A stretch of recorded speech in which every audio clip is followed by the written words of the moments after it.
નમસ્કાર મિત્રો, હવામાન વિભાગની આગાહી છે કે હજુ વધારે કડકડતી ઠંડી પડી શકે છે। આગામી 5 દિવસમાં તાપમાન ઘટી શકે છે। તાપમાનમાં વધઘટ થવાની સંભાવના છે। ઉત્તર પૂર્વથી પૂર્વના પવન ફૂંકાતા ઠંડીનો અનુભવ થાય છે। સૌરાષ્ટ્રમાં હજુ પણ ઠંડીનો ચમકારો વર્તાશે તેવી હવામાન વિભાગની આગાહી કરે છે।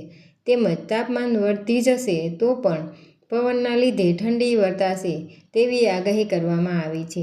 ઠંડીને લઈને પરેશ ગોસ્વામીએ પણ મોટી આગાહી કરી રહ્યા છે। હવામાન નિષ્ણાંત પરેશ ગોસ્વામીની આગાહી મુજબ ડિસેમ્બરના અંતમાં અઠવાડિયામાં ગુજરાતમાં કાતિલ ઠંડી પડશે। હાલ જે ઠંડી પડી રહી છે તેમાં 18 ડિસેમ્બર એટલે કે 3 દિવસ ઠંડીમાં આંશિક રાહત મળશે।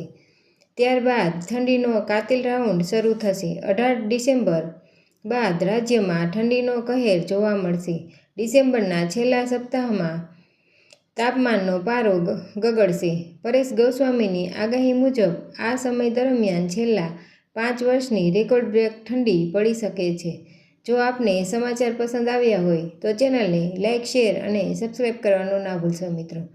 તો અંબાલાલ પટેલની મોટી આગાહી વિશે વાત કરીએ તો હવામાન નિષ્ણાંત અંબાલાલ પટેલે આગાહી કરતાં કહ્યું છે કે 16 થી 22 ડિસેમ્બર ગુજરાત તરફ વાદળો આવી શકે છે, જેનાથી દક્ષિણ ગુજરાતના કેટલાક ભાગોમાં વાદળછાયું વાતાવરણ રહી શકે છે।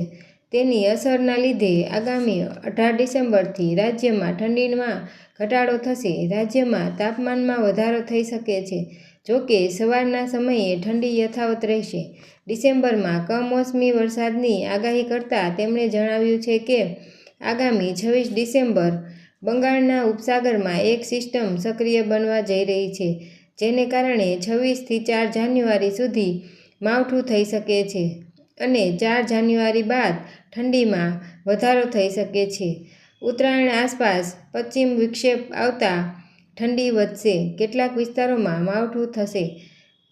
જાન્યુઆરી માસમાં ઠંડીનો રહી શકે છે, એટલે કે આ મહિનામાં કાતિલ ઠંડી પડશે। જો આપને સમાચાર પસંદ આવ્યા હોય તો ચેનલને સબસ્ક્રાઈબ કરવાનું ના ભૂલશો મિત્રો। નમસ્કાર।